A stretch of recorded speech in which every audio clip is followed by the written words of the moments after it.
À la une, les services postaux en retard dans la distribution des courriers. Le blocage sur le territoire ayant provoqué leur fermeture. À Kourou, tout a repris lundi, mais la plupart des lettres et colis sont encore bloqués à quai. Reportage à suivre. 3 matinées pour refaire le point avant la rentrée. C'est ce que propose le lycée Lama Prévost de Remire-Montjoly. Depuis ce matin et jusqu'à vendredi, ils seront 250 à y participer. Objectif, ne pas manquer les examens à venir.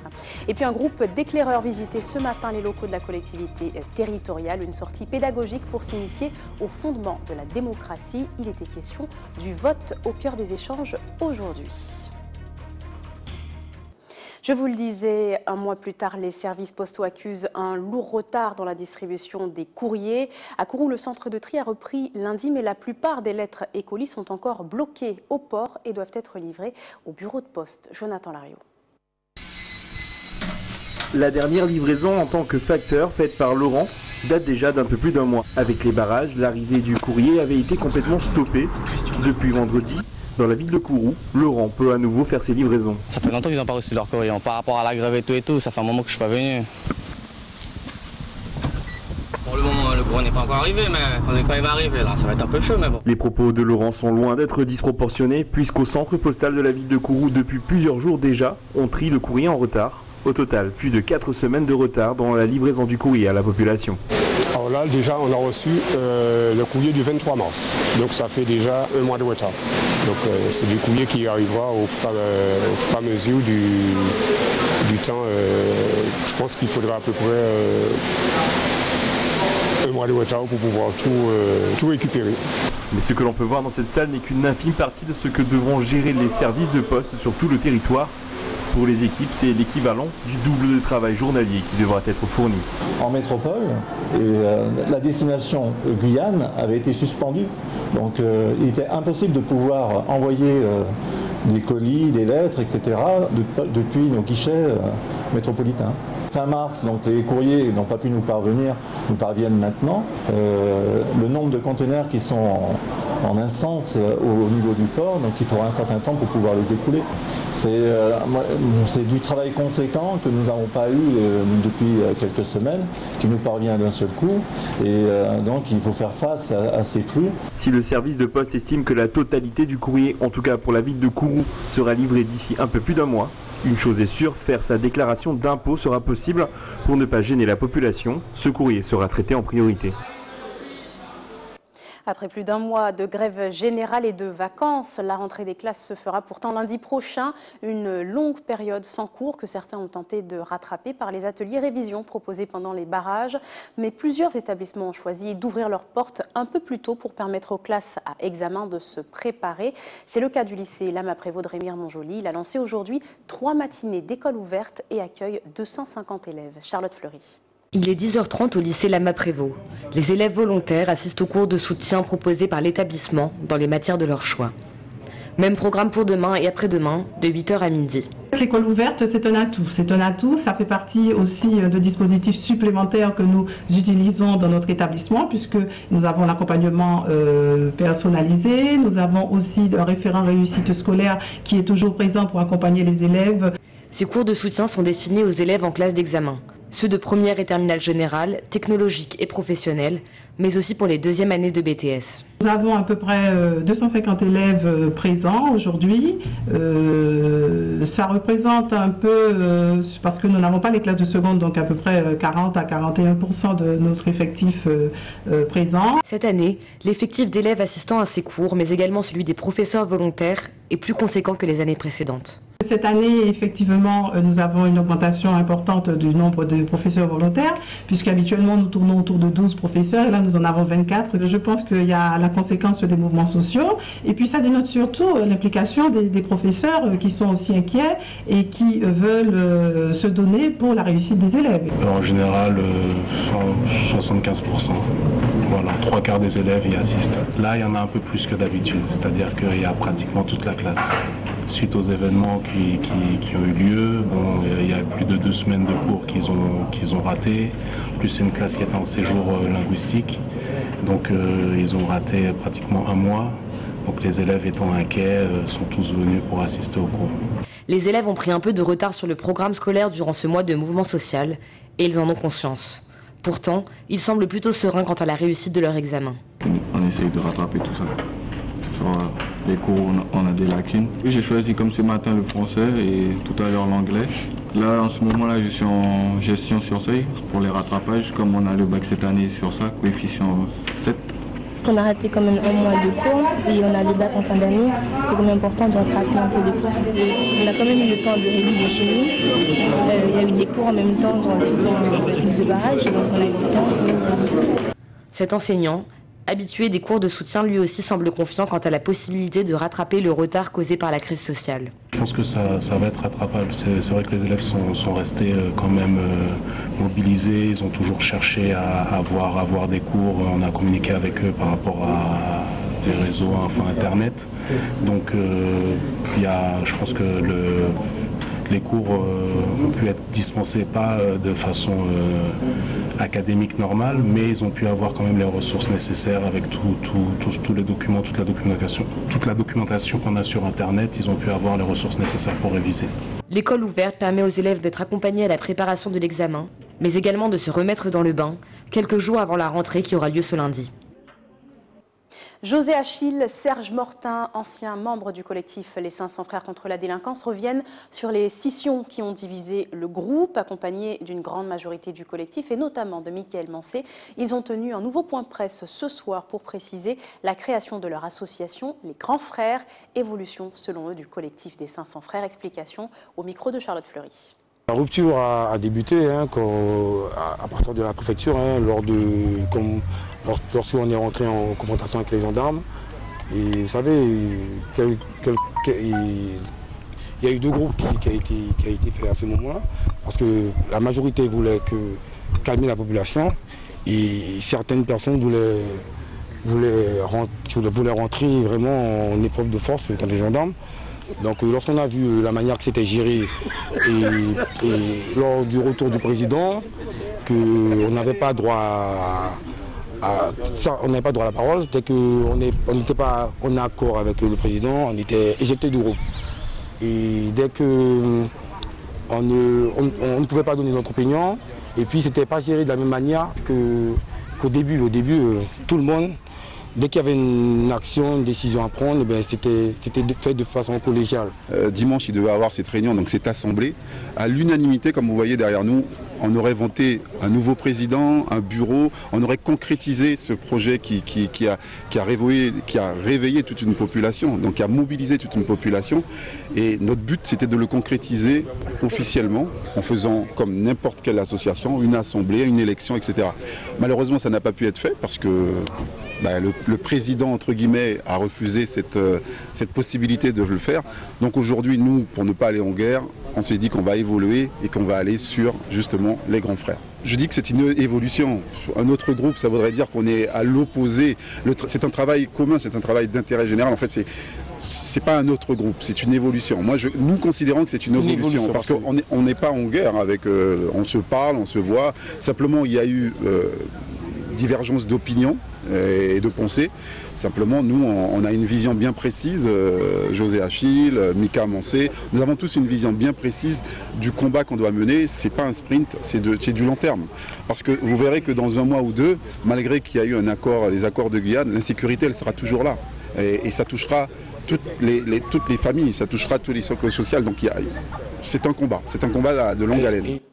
Au chapitre social, toujours aucune avancée au Gépard. 12 des 14 salariés de la société d'avitaillement de l'aéroport Félix-Éboué sont en grève depuis 29 jours. Et vous le savez, le service minimum n'est plus assuré depuis hier. Les avions d'Air Guyane restent ainsi cloués au sol.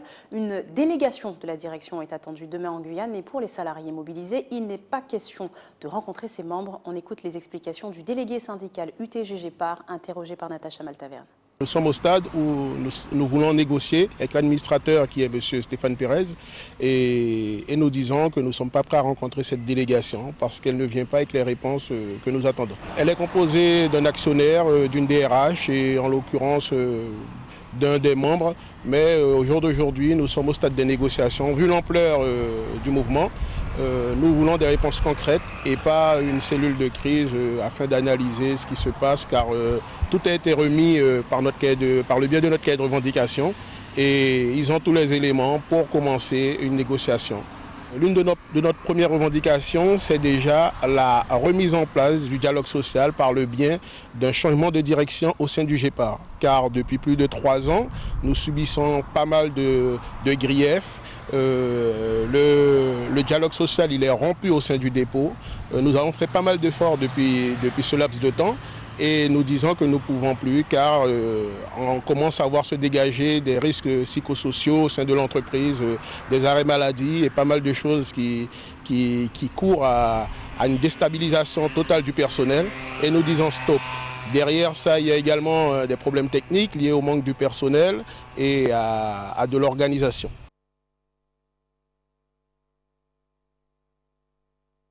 Le ton se durcit également dans le conflit social d'EDF, en cours depuis déjà 6 semaines. L'UTG Éclairage passe à l'étape supérieure et annonce une baisse de charges pouvant toucher 30% du réseau. Autrement dit, il faut s'attendre à des coupures dans les prochains jours.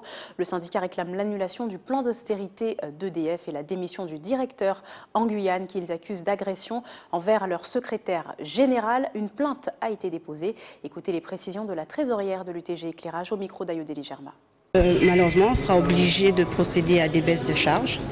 Effectivement, on avait dit à la population qu'on n'en viendrait pas à ça, mais face à la réaction de la direction, nous sommes obligés de passer à une étape supérieure et forcément de faire des baisses de charges. On a 80 postes vacants.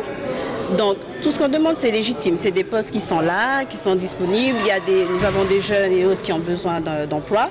Donc tout ce que nous demandons c'est qu'on puisse combler tout ce manque de postes et qu'on emploie, puisqu'on en a besoin, il y a un taux de chômage ici que tout le monde connaît, donc il faut qu'on puisse combler les postes vacants. Les 3 points clés sont les emplois, le départ forcément du directeur et le paiement des jours de grève. Il faut que la direction comprenne que c'est un combat légitime et qu'on a besoin, nous aussi, que ça s'arrête. On veut que ça, il faut que ça prenne fin.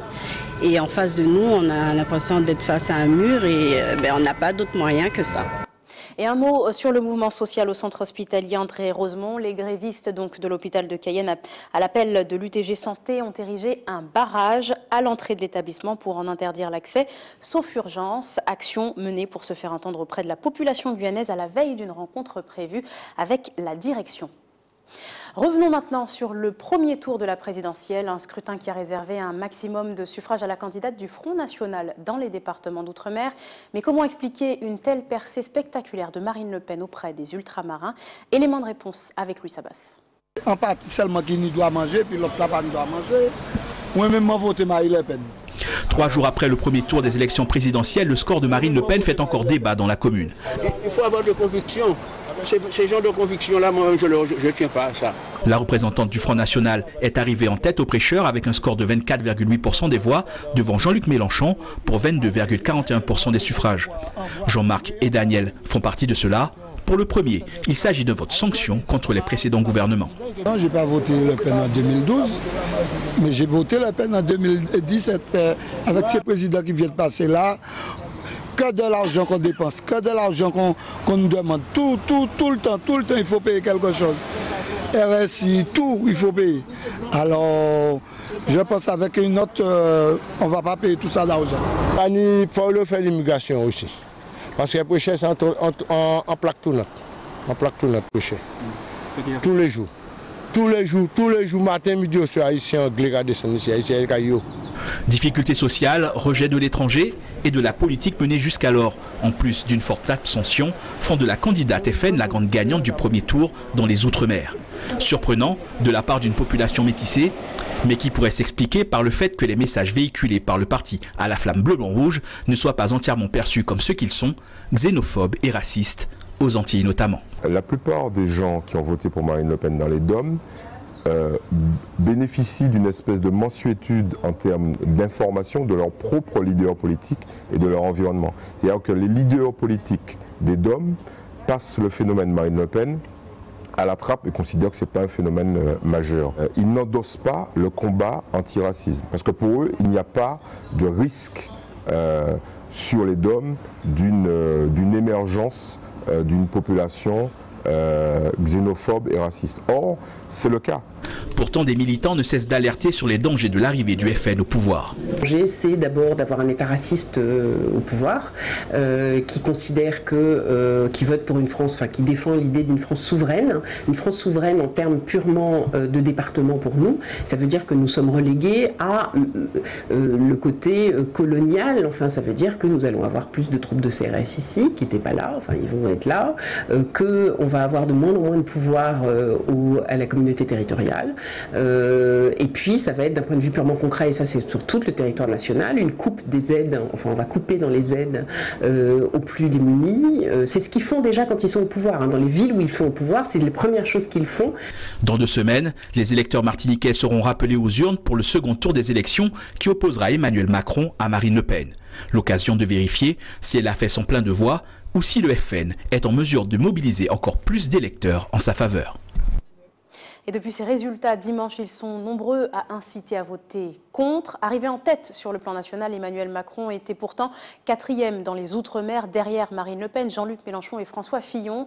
Alors pour faire barrage au Front National, les ultramarins ont décidé de se mobiliser. Leur représentant, le représentant des 53 parlementaires d'Omiens, Georges Passion, a rencontré aujourd'hui l'équipe du candidat d'En Marche. Objectif, mobiliser les électeurs qui se sont abstenus. Éric Dupuis, Clément Bardet. Il faut qu'ils aillent voter parce qu'on a en face, on risque d'avoir comme président une personne qui prône l'isolationnisme de la France et par ricochet des territoires d'outre-mer, alors que tous nos territoires parlent de plus en plus d'émancipation. Emmanuel Macron, en l'occurrence, a analysé aussi ces résultats et il a bien compris qu'aujourd'hui, les outre-mer attendent beaucoup de lui. Il va très certainement amender aussi son programme, mais sur certains points. Et puis, il y a un élément, c'est cette volonté de réaliser les assises des Outre-mer sur l'ensemble des territoires pour faire remonter véritablement toutes les urgences. Il connaît les difficultés. C'est un coup de tonnerre pour la classe politique guadeloupéenne. L'ancienne maire de Basse-Terre et actuelle présidente de la communauté d'agglomération de Sud-Basse-Terre, Lucette Michaud-Chevry. Elle doit faire face à la justice. Elle a été placée en garde à vue ce matin. Son domicile a été perquisitionné. Les enquêteurs du pôle financier s'interrogent sur les conditions de règlement de plusieurs marchés publics effectués par la communauté d'agglomération de Sud-Basse-Terre. Elle risque une possible mise en examen, un nouveau rebondissement lié à l'enquête qui avait débouché sur les mises en examen et l'incarcération du directeur général des services et de son adjoint ainsi qu'un élu communautaire pour recel d'abus de biens sociaux, détournement de fonds publics, escroquerie en bande organisée, association de malfaiteurs et trafic d'influence. 27 millions d'euros, c'est le budget adopté hier à la CTG pour le service départemental d'incendie et de secours. 25 millions dédiés au fonctionnement et 2 millions d'investissements. Une enveloppe en hausse de 6% est censée permettre d'améliorer le service, mais la construction de nouvelles casernes sera également financée par la CTG. Natacha Maltaverne. Avec un budget en hausse de 6% cette année, le SDIS entend poursuivre l'amélioration de son service. Avec l'appui de la CTG, les constructions de casernes vont se poursuivre. La CTG va nous construire 3 casernes, mais c'est un premier, je dirais un premier train de construction. Et après, on espère continuer, en particulier, reconstruire cette direction aussi sur un terrain qui se situera à Matoury. Les nouvelles casernes, elles sont au nombre de 3. Il y en a une à Mana, une à Sinamari et une à Matoury. Pour les 2 premières, nous sommes déjà au stade du choix du maître d'œuvre. Et la 3e devrait suivre rapidement. Il y avait un petit débat sur le foncier à Matoury, mais il a été réglé d'ailleurs avec la CTG encore une fois. Et nous allons, je pense que ce projet va s'enclencher en même temps que les 2 autres. La caserne de Matoury et la direction du SDIS seront édifiées à proximité du Proct. Le coût des 3 casernes est estimé à 19 millions d'euros, financés donc par la CTG. Elle devrait voir le jour à l'horizon 2019-2020. Autre priorité pour le service départemental d'incendie et de secours, le recrutement de sapeurs-pompiers. Nous tournons autour de 200 pompiers professionnels et 900 pompiers volontaires. Mais il y a un vieillissement dans notre corps de pompiers professionnels. Il y a aussi des problématiques de temps de travail qui vont nous obliger, à mon sens, de faire des recrutements. Pour l'instant, nous sommes dans le cadre des études, mais il est clair, et avec le soutien donc, des collectivités, que nous devons amorcer, disons, un plan de recrutement nouveau. Certes, il nous faut des hommes de rang, comme je dirais, mais il nous faut aussi entre guillemets, des encadrants, des têtes. Et je profite pour dire à tous les jeunes Guyanais diplômés qui ont Bac plus 2, Bac plus 4, que les concours d'officiers de sapeurs-pompiers du grade de lieutenant à capitaine leur sont ouverts. Et ici, je pense qu'il y a de la place. Un concours qui est organisé chaque année par la sécurité civile à Paris. Une visite dans les locaux de la collectivité territoriale de Guyane, c'est le moment vécu par un groupe de scouts aujourd'hui. Dans le cadre d'un projet pédagogique axé sur les principes fondamentaux de la démocratie, une quinzaine de jeunes âgés de 10 à 18 ans a pu s'intéresser de près à une structure dont ils avaient observé la mise en place de près en 2015. Premier pas citoyen suivi pour nous par Ayodele Germa. Ici, on parle de choses sérieuses, de la démocratie, de son importance dans les prises de décision pour une société libre et égalitaire. On s'intéresse au mode de fonctionnement de la collectivité territoriale. C'est quoi les commissions ? Les éclaireuses et éclaireurs de France travaillent sur la démocratie et étant donné ce qui se passe ici et que la collectivité territoriale est justement le symbole de la démocratie ici, il est important pour nous de venir visiter cette institution et voilà pourquoi nous sommes ici aujourd'hui, pour visiter non seulement l'institution et aussi pour rencontrer le président. La moyenne d'âge des éclaireurs rend difficile la compréhension de certains concepts, parfois très techniques. Mais la visite a de quoi captiver. Par rapport à la décoration aussi, il y a tout plein de beaux tableaux accrochés sur les murs aussi, des sculptures. Au détour des longs couloirs de l'hôtel territorial, la rencontre du président de la CTG, lui-même ancien éclaireur. Nous à l'époque c'était commissaire, les responsables, à l'époque quoi, et c'était Toutoun, notre grande chapelaine. Avec le temps, l'association de scoutisme laïque rassemble de moins en moins d'adhérents. Dans les années 70, quasiment tous les jeunes en faisaient partie. Aujourd'hui, les éclaireurs de France comptent autour de 70 membres en Guyane. Bon, les enfants une cinquantaine, mais en dents de scie, en fonction de l'activité. Pour les camps, par exemple, de Pâques, on arrive à mobiliser au moins une cinquantaine d'enfants, vous voyez. Dans les grandes vacances, c'est moins important parce qu'ils partent en vacances, même avec leurs parents. Mais sinon, nous tenons le coup. Au bout de 100 ans d'existence, les valeurs du scoutisme restent les mêmes. Solidarité, de démocratie, respect de l'environnement, etc., etc. Ainsi s'achève votre journal. Je vous rappelle l'essentiel de l'actualité développée ce soir. Un mois plus tard, les services postaux accusent un lourd retard dans la distribution du courrier. Les blocages sur le territoire ayant provoqué leur fermeture. À Kourou, tout a repris lundi, mais la plupart des lettres et colis sont encore bloqués au port et doivent être livrés au bureau de poste. 3 matinées pour refaire le point avant la rentrée, c'est ce que propose le lycée Lama-Prévost. Depuis ce matin et jusqu'à vendredi, ils seront 250 en tout à y participer. Objectif, ne pas manquer les examens. Et puis un groupe d'éclaireurs visitait ce matin les locaux de la collectivité territoriale, une sortie pédagogique pour s'initier au fondement de la démocratie. Ce matin, la question du vote était au cœur des échanges. Merci d'avoir été avec nous. Ne manquez pas le journal de TF1, ce sera juste après votre météo. Excellente soirée à vous.